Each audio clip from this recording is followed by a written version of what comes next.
وأن الذين لا يؤمنون بالآخرة أعتدنا لهم عذابا أليما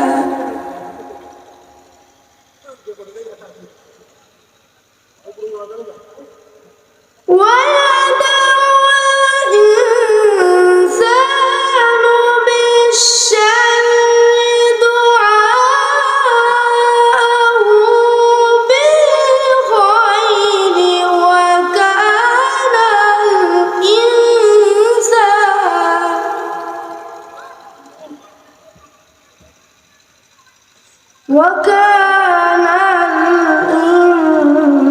الإنسان عجولا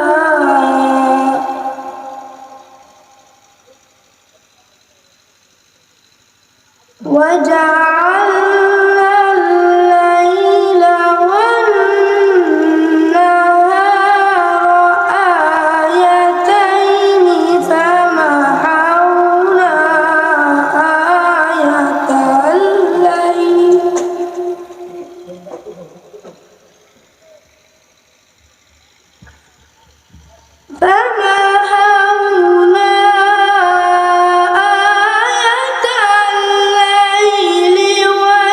وجعلنا آية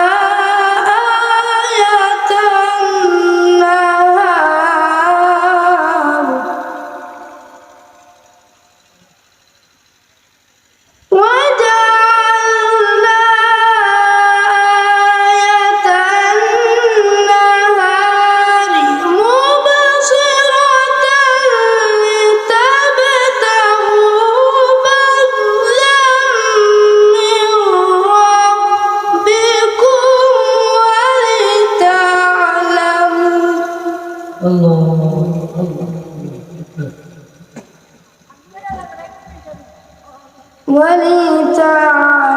ولتعلموا عدد السنين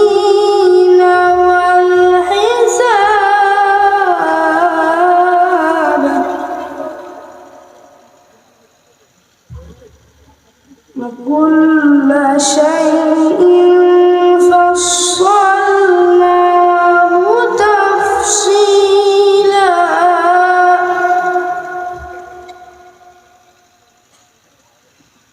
وكل إنسان ألزمناه طائره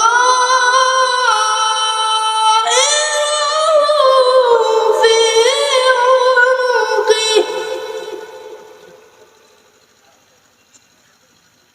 ونخرج له يوم القيامة كتابا يلقاه منشورا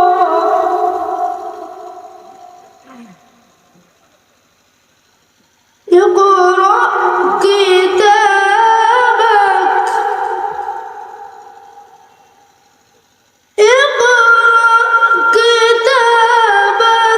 كفى بنفسك اليوم عليك حسيبا